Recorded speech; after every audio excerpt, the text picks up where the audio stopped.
Assalamualaikum warahmatullahi wabarakatuh. Alhamdulillah, assalatu wassalamu ala rasulillah Sayyidina Muhammad wa ala alihi wa ashabihi wa mawalah. Amma ba'du, ayuhal hadirun, ittaqullaha la'allakum tuflihun. Pada kesempatan ini, marilah kita bahas tentang analisa terhadap proses atau tahapan kawin colong. Baik teman-teman mahasiswa dan para santri juga saudara-saudaraku, setiap tindakan manusia, baik itu tindakan yang positif maupun negatif, baik tindakan itu memberikan kebahagiaan ataupun tidak, dan baik memberikan ketenangan bagi manusia atau tidak, semua itu tidak terlepas dari faktor-faktor penyebabnya. Demikian halnya dengan kawin colong pada masyarakat Osing. Pada bagian ini, saya akan menganalisa tradisi kawin colong pada masyarakat Osing. Pertama, faktor tidak disetujui oleh orang tua. Dalam hal ini yang menjadi pendorong pengimplementasian kawin colong adalah persoalan orang tua, baik itu dari pihak laki-laki maupun pihak perempuan. Orang tua Osing tidak menyetujui anaknya untuk melakukan hubungan atau pacaran ataupun pernikahan bukan tanpa alasan. Mereka bahkan menginginkan yang terbaik bagi anak-anaknya. Menurut saya, ketika orang tua memberikan batas dalam hal pergaulan kepada anaknya, merupakan sesuatu yang wajar. Bahkan itu menjadi kewajiban masing-masing orang tua untuk menjaga anak-anaknya supaya kehidupannya lebih terjamin dan terarah. Dalam hal pemeliharaan itu sendiri sudah diatur dalam Undang-Undang Perkawinan Nomor 1 Tahun 1974 tentang pernikahan, yaitu pada bab 10 tentang hak dan kewajiban orang tua dan anak. Juga pasal 45. Pasal 45 ayat 1 mengatakan, kedua orang tua wajib memelihara dan mendidik anak-anak mereka sebaik-baiknya. Ayat 2, kewajiban orang tua yang dimaksud dalam ayat 1 pasal ini berlaku sampai anak itu kawin atau dapat berdiri sendiri. Kewajiban mana berlaku terus meskipun perkawinan antara kedua orang tua putus. Bisa dilihat Undang-Undang Perkawinan Nomor 1 Tahun 74, Bandung Citra Umbara 2012 halaman 14 sampai 15. Sedangkan bagaimana seharusnya seorang anak berperilaku kepada orang tuanya dalam merespon kasus yang demikian itu tercermin pada pasal 46. Pasal 46 ayat 1, anak wajib menghormati orang tua dan menaati kehendak mereka dengan baik. Ayat 2, jika anak telah dewasa, ia wajib memelihara menurut kemampuannya orang tua dan keluarga dalam garis lurus ke atas, bila mereka itu memerlukan bantuan. Dalam hal kawin colong tersebut, orang tua mempunyai beberapa alasan mengapa mereka tidak memberi izin kepada anaknya untuk melakukan pernikahan. Di antaranya adalah karena faktor usia dan kemampuan bagi anak laki-laki utamanya. Tentang faktor usia, Islam sendiri telah memberikan batasan bagi umatnya untuk melakukan pernikahan, yaitu minimal sudah balik. Dalam konteks hukum positif Indonesia, diperbolehkan menikah ketika anak laki-laki berusia 18 tahun dan perempuan 16 tahun. Dan undang-undang terbaru ini sekarang menjadi 19 tahun baik bagi laki-laki maupun perempuan. Sedangkan bagi anak-anak yang belum mencapai usia tersebut masih berada pengawasan dan kekuasaan kedua orang tuanya. Artinya segala kebutuhan masa depannya masih di bawah pantauan orang tuanya, termasuk soal pernikahannya.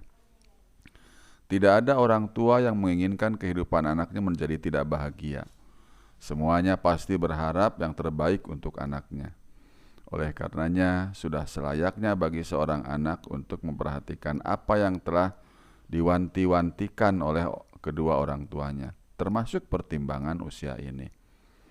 Akan tetapi, tidaklah menjadi soal ketika seorang anak untuk menikah sudah siap menjalani kehidupan setelahnya. Ketika dia berani mengambil keputusan untuk menikah, berarti dia telah siap dengan resiko yang akan datang di kemudian hari. Dan dikhawatirkan ketika anak dihalangi untuk menikah malah menyebabkan kemadaratan baginya. Misalnya berzina, dan nantinya orang tua juga yang akan menimpa malu kalau hal ini terjadi. Dengan demikian, bagi orang tua membutuhkan pertimbangan yang matang untuk masalah ini. Sedangkan tentang kemapanan bagi anak laki-laki, sepertinya alasan ini juga patut untuk diperhatikan bagi anak laki-laki Osing. Hal ini tampak pada unen-unen wong Osing, ojo wani-wani kawin, kadong dorong biso gawe pondasi. Nah, ini hasil wawancara dengan Bapak Suwandono, sesepuh lingkungan Endongan, Kelurahan Banjarsari, Kecamatan Gelagah, Banyuwangi, 23 April 2013. Maksudnya adalah kalau seseorang itu belum bisa membangun sebuah pondasi atau rumah, jangan mencoba memberanikan diri untuk menikah. Menurut saya, unen-unen tidak bisa dijadikan patokan bagi seorang yang menginginkan untuk menikah. Karena dalam konsep perkawinan Islam tidak ada persyaratan orang mau menikah harus mempunyai rumah terlebih dahulu. Yang terpenting ketika seorang sudah merasa dirinya sanggup membiayai dirinya dan keluarganya yang akan dibina, nanti tidak menjadi masalah untuk segera melangsungkan menikah. Karena prinsip Islam tidak memberikan beban bagi umatnya. Hanya saja dalam masyarakat Jawa, hal ini Osing, unen-unen tersebut merupakan sebuah simbol kematangan seseorang. Kedua, faktor nyepetaken laklakon merupakan sebuah kewajiban untuk melakukan pernikahan manakala seseorang telah mampu dari segi jasmani atau materi dan rohani, dan dia takut jika tidak melakukannya akan jatuh pada lembah kemaksiatan, misalkan perzinaan.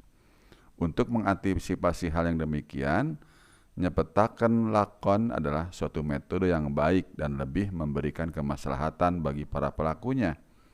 Karena menolak sesuatu kemaslahatan lebih didahulukan demi mendatangkan suatu kebaikan atau kemaslahatan. Daf'ul mafasid muqaddamun ala jalbil masolih. Demikian menurut usul fikih. Dalam hal ini Nabi SAW juga pernah mengingatkan melalui hadisnya, ya ma'syarus syabab man istata'a minkumul ba'ata falyatazawwaj fa innahu aghaddu lil basari wa ahsanu lil farji wa man lam yastati' fa alaihi bisawm fa innahu lahu wijaun. Hai para pemuda, barang siapa yang mampu di antara kalian untuk menikah, maka menikahlah. Seseorang sesungguhnya ia lebih memejamkan pandangan mata dan lebih memelihara farji atau alat kelamin. Barang siapa yang tidak mampu, hendaklah ia berpuasa. Hadis riwayat muttafaq alaih. Abi Abdillah Abdi As-Salam Al-Lausi dalam Ihanah Al-Hikam Syarah Bulughul Maram, Beirut Darul Fikri 2004, juz 3 halaman 244. Ketiga, takut lamaran ditolak. Berdasarkan pengakuan dari pelaku bahwa ketakutan tersebut dilatar belakangi dengan teritori yang berbeda. Dilihat dari segi kacamata sosiologis, bahwa perbuatan yang demikian ini diakibatkan karena pelaku belum memahami kondisi sosial yang hidup di masyarakat tersebut, sehingga timbul perasaan khawatir ketika dia atau pelaku melakukan perbuatan yang tidak senada dengan wilayah lain. Akan terjadi sebuah perselisihan di antara kedua belah pihak. Faktor keempat yaitu perbedaan status sosial dan perekonomian. Merupakan segi yang selalu menjadi perhatian orang tua Osing, sebagaimana masyarakat Jawa pada umumnya. Orang tua Osing juga mempertimbangkan pasangan untuk anaknya dari segi bobot, bibit, dan bebetnya. Hal ini dilakukan supaya kebahagiaan anaknya di kemudian hari lebih terjamin. Memang benar kalau ini menjadi barometer pemilihan orang tua, karena Islam sendiri juga telah mengaturnya bahwa ketika seseorang mempunyai azam untuk menikah, maka dia juga harus melihat orang yang akan menjadi pasangannya nanti, sekufu atau tidak. Sebagaimana anjuran Nabi SAW dalam hadisnya, tunkihul mar'atu li arba'in, lima laha wali hasabiha wali jamaliha wali diniha fadfar bidatidin tarobat tiadaka. Bahwa seseorang itu dinikahi karena 4 perkara, yaitu dari segi hartanya atau kekayaan, keturunannya, kecantikannya, dan agamanya. Maka pilihlah yang agamanya baik, ya, manakala dari kriteria tersebut tidak terpenuhi. Bisa kita baca dalam Abi Abdillah Abi Salam Ihanah Al-Hikam Syarah Mubulughul Maram halaman 249. Menurut pandangan kita, kawin colong dengan alasan ini merupakan pilihan yang sungguh nekat. Karena pada faktanya, pelaku dengan alasan ini tidak jarang menyebabkan persoalan yang berkepanjangan, seperti proses negosiasi antara keluarga laki-laki dan perempuan yang alot. Oleh karenanya, dalam kasus ini, colok yang diutus harus mempunyai kelihayan dan mempunyai peran kewibawaan yang tinggi di desa, seperti sesepuh desa untuk menemukan jalan terang. Meskipun cara ini menyebabkan ketegangan yang sangat, tapi cara ini bisa dilakukan pemuda Osing untuk mengalahkan egoisme orang tua. Demikian teman-teman bahasan kita tentang analisa terhadap proses atau tahapan kawin colong di masyarakat Osing. Semoga bermanfaat. Wassalamualaikum warahmatullahi wabarakatuh.